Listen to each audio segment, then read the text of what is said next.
आज का रिवीजन का हमारा कंटेंट है, and this is just what the corporate level. ध्यान से देखिएगा, कॉर्पोरेट लेवल में सबसे पहला क्वेश्चन आता है मीनिंग ऑफ द ग्रैंड और directional strategy. Meaning of the grand और directional strategy.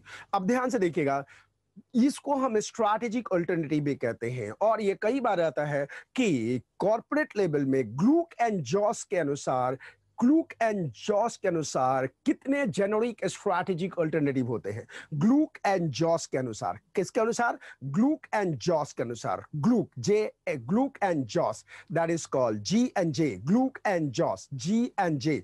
Glueck and Jauch के अनुसार 4 स्ट्रैटेजिक अल्टरनेटिव होते हैं। These are what? Stability, expansion, retrenchment and combination. Stability, expansion, retrenchment and combination. आप बोलेंगे 4, तो बताइएगा स्ट्रैटेजिक अल्टरनेटिव कितने होते हैं? बताइए, लिखिएगा। 3 होते हैं, 2 होते हैं, 1 होते हैं, 4 होते हैं? Write down in the chat box. Strategic alternative कितने होते हैं? स्ट्रैटेजिक अल्टरनेटिव 4 होते हैं। तो स्ट्रैटेजिक अल्टरनेटिव 4 होते हैं, ग्लूक एंड जॉस के अनुसार 4 होते हैं। ये है स्टेबिलिटी, एक्सपेंशन, रिट्रेंचमेंट, कॉम्बिनेशन। मैं 4 बार बोलूंगा, stability, expansion, retrenchment and combination. Stability, expansion, retrenchment and combination. अब ध्यान से देखिएगा, हम स्टेबिलिटी के बारे में बाद में रिवाइज करेंगे। एक्सपेंशन स्ट्रैटेजी कितने तरह के होते हैं? एक्सपेंशन स्ट्रैटेजी 2 तरीके से हो सकते हैं। आपके एग्जाम में क्वेश्चन आता है, what are the types of expansion strategy, या what are the nature of the expansion strategy, या what are the meaning of strategy, expansion strategy. किसी भी एक्सपेंशन स्ट्रैटेजी में आपको यही आंसर लिखना है कि एक्सपेंशन स्ट्रैटेजी 2 तरह के होते हैं, इंटेंसिफिकेशन स्ट्रैटेजी, डाइवर्सिफिकेशन स्ट्रैटेजी। ये बताइए, एक्सपेंशन स्ट्रैटेजी का दूसरा नाम है ग्रोथ स्ट्रैटेजी। फटाफट लिखिए, एक्सपेंशन स्ट्रैटेजी का दूसरा नाम क्या है? लिखिए फटाफट चैट बॉक्स में लिखिए, एक्सपेंशन स्ट्रैटेजी का दूसरा नाम क्या है? एक्सपेंशन स्ट्रैटेजी का दूसरा नाम क्या है? एक्सपेंशन स्ट्रैटेजी का दूसरा नाम है growth strategy. Very good Karan, absolutely Karan, that's a growth strategy. Expansion. अब बताइए, आपके अगर एग्जाम में एक्सपेंशन स्ट्रैटेजी आता है एंड ग्रोथ स्ट्रैटेजी आता है, तो क्या दोनों का मतलब सेम है? बिल्कुल सेम है। तो एक्सपेंशन स्ट्रैटेजी 2 तरह के होते हैं, इंटेंसिफिकेशन, डाइवर्सिफिकेशन। Intensification, diversification. अब बताइए, एक्सपेंशन स्ट्रैटेजी कितने तरह के होते हैं? एक्सपेंशन स्ट्रैटेजी कितने तरह के होते हैं? एक्सपेंशन स्ट्रैटेजी 2 तरह के होते हैं, 2 तरह के होते हैं, और ये है कौन से? Intensification and diversification. Intensification and diversification. देखिएगा, अब आपको क्वेश्चन आता है कि इंटेंस, अब ध्यान से देखिएगा, इंटेंसिफिकेशन स्ट्रैटेजी, इंटेंसिफिकेशन स्ट्रैटेजी 3 तरीके से होते हैं, that is market penetration, market development and product development. हमारा मेमोरी कोड है एमएमपी। हमारा इंटेंसिफिकेशन स्ट्रैटेजी का है MMP, that is market penetration, market development and product development. Product development, right. उसी तरीका से हमारे पास आता है डाइवर्सिफिकेशन स्ट्रैटेजी। डाइवर्सिफिकेशन स्ट्रैटेजी 3 तरह के होते हैं, that is vertical diversification, conglomerate diversification, concentric diversification. Vertical diversification 2 तरह के होते हैं, फॉरवर्ड एंड बैकवर्ड। हम इसके बारे में डिटेल में आगे पढ़ेंगे। हम आगे बढ़ते हैं, ध्यान से देखिएगा। हम इसी डायग्राम को फिर से डिटेल में रिवाइज करते हैं। जेनेरिक स्ट्रैटेजिक अल्टरनेटिव अवेलेबल का थियरी दिया था ग्लूक एंड लॉरेंस ने, that is Glueck and Jauch, that is Lawrence or Jauch and Glueck. तो इसी आपने G and J, Glueck and Jauch ने दिया था। जेनेरिक स्ट्रैटेजी का कितने तरह के होते हैं? 4। Stability strategy, growth strategy, retrenchment strategy, combination strategy. अब एक बात बताता हूं, जेनेरिक स्ट्रैटेजिक अल्टरनेटिव कितने तरह के होते हैं, जरा बताइए। जेनेरिक स्ट्रैटेजिक अल्टरनेटिव कितने तरह के होते हैं? 4। That is what the 4, that was come the 4। Now आता है स्टेबिलिटी स्ट्रैटेजी। स्टेबिलिटी स्ट्रैटेजी आप अपने कॉपी में लिखते रहिए। स्टेबिलिटी स्ट्रैटेजी, अगर आपसे पूछा जाए कि स्टेबिलिटी स्ट्रैटेजी का मीनिंग क्या होता है, तो आप कहेंगे स्टेबिलिटी स्ट्रैटेजी का मीनिंग होता है कि प्रोडक्ट को मुझे बेचना है, current business, current product, current market, current customer, यानी कि बिजनेस सेम होना चाहिए, प्रोडक्ट सेम होना चाहिए, मार्केट सेम होना चाहिए, कस्टमर सेम होना चाहिए। अब बताइए कि हमें स्टेबिलिटी, हमें मान लिया जाए कि कहा जाता है कि मीनिंग ऑफ स्टेबिलिटी स्ट्रैटेजी क्या है, तो मीनिंग ऑफ स्ट्रैटेजी का मतलब है कि हम सामान को बेचेंगे, सेम व्हाट, हमारा सेम बिजनेस होगा, सेम प्रोडक्ट होगा, सेम मार्केट होगा, सेम कस्टमर होगा, यानी कि हमारा बिजनेस भी सेम रहेगा, हमारा मार्केट भी सेम रहेगा, हमारा प्रोडक्ट भी सेम रहेगा, हमारा कस्टमर भी सेम रहेगा। स्टेबिलिटी का मतलब यह नहीं होता है, it does not mean do nothing strategy. इसके ऊपर एमसीक्यू क्वेश्चन आ चुका है, ध्यान रखिएगा। ये डू नथिंग स्ट्रैटेजी अगर आप कह रहे हो नॉट टू डू एनीथिंग, गलत है। स्टेबिलिटी स्ट्रैटेजी में बहुत कुछ करते हैं। क्या करते हैं? सेम प्रोडक्ट होता है, सेम मार्केट होता है, सेम कस्टमर होता है, सेम बिजनेस होता है, और हम मार्केट को पेनिट्रेट करने की कोशिश करते हैं। ध्यान रखिएगा। देखिएगा, बेकार की बातें एग्जाम में नहीं लिखेंगे। जो स्टडी मटेरियल कहता है वो जरूर लिखिएगा। रिवीजन में भी मैं स्टडी मटेरियल को पकड़ के रहूंगा। पहली बात बताइए, मेरी बात आपको समझ में आ रही है? क्योंकि मैंने सोचा है कि एक रिवीजन का पैटर्न लेके आऊंगा कि एक दिन के अंदर सारा मैं बुक रिवाइज करा सकूं। उसके लिए मैं स्पीड रखूंगा, स्पीड में लेकर चलूंगा। Stability strategy does not means do nothing strategy. इसका मतलब कि हमें बहुत कुछ करना है। Stability strategy does not means do nothing.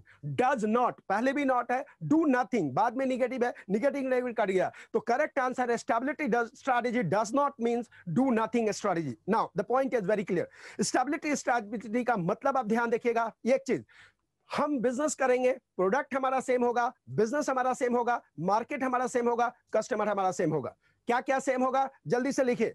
Stability strategy में क्या क्या सेम होगा? देखिए, ध्यान से लिखिएगा, क्या क्या सेम होगा। स्टेबिलिटी स्ट्रैटेजी में हमारा बिजनेस सेम होगा, प्रोडक्ट सेम होगा, मार्केट सेम होगा, कस्टमर सेम होगा। अब नेक्स्ट क्वेश्चन आता है, आपको मीनिंग समझ में आ गया। अब आपको लिखना है feature of stability strategy.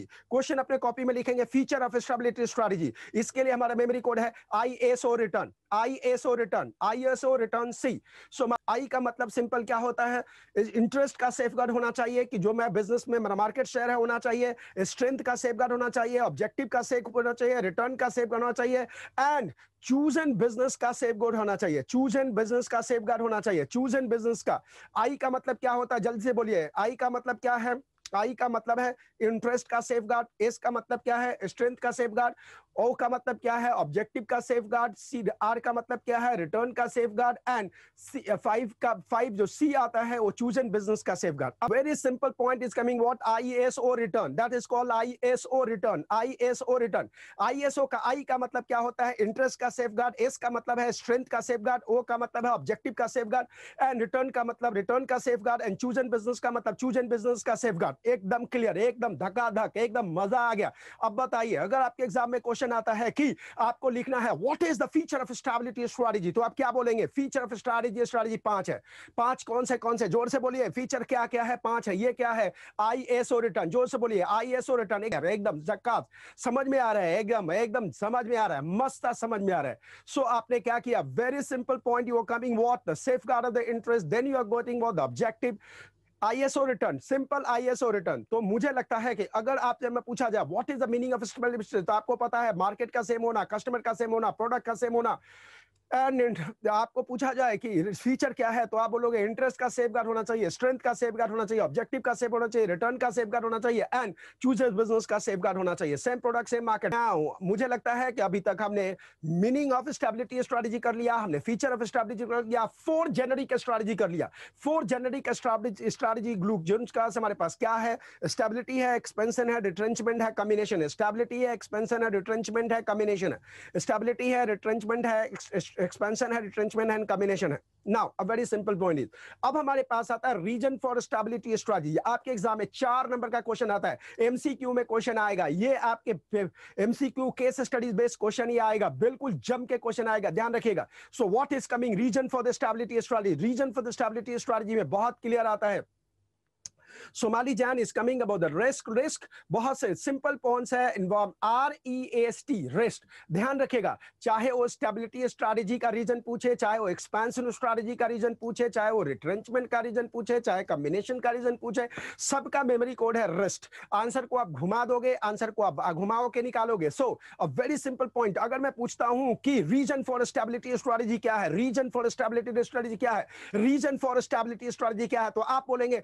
Reason for stability wrist है। क्या है? रेस्ट है। क्या बोलिएगा? रेस्ट है। क्या है? रेस्ट है। आर बोले तो रिस्क का लेस होना। देखिए, आप इसको घुमाते रहेंगे। कैसे घुमाएंगे? जब आप स्टेबिलिटी बोलेंगे तो आप कहेंगे कि कंपनी स्टेबिलिटी स्ट्रैटेजी इसलिए रिजॉर्ट कर रही है क्योंकि कंपनी रिस्क कम लेना चाहती है। अगर इसी बात को घुमाएंगे कि अगर एक्सपेंशन स्ट्रैटेजी लेना है तो कंपनी एक्सपेंशन स्ट्रैटेजी क्यों ले रही है? एक्सपेंशन स्ट्रैटेजी इसलिए ले रही है ताकि कंपनी एक्सपेंशन स्ट्रैटेजी इसलिए ले रही है ताकि कंपनी रिस्क ज्यादा ले सके। देखिएगा, आपको यही बात, पॉइंट रिस्क है, आपको उसी को घुमाना है, बात समझ में आई? अगर तो एक बात छोटी सी बात बताइए, एक बात छोटी सी बात बताइए, चाहे वो स्टेबिलिटी स्ट्रैटेजी हो, चाहे वो एक्सपेंशन स्ट्रैटेजी हो, चाहे वो रिट्रेंचमेंट स्ट्रैटेजी हो, चाहे वो कॉम्बिनेशन स्ट्रैटेजी हो, सभी का रीजन पूछा जाए तो रीजन का आंसर क्या है? जोर से, आराम से, धराधर, धमाधम लिखिए रेस्ट, लिखिए धमाधम रेस्ट। एग्जाम में अगर क्वेश्चन आ गया कि what is the reason of stability strategy, तो आप लिखोगे रेस्ट।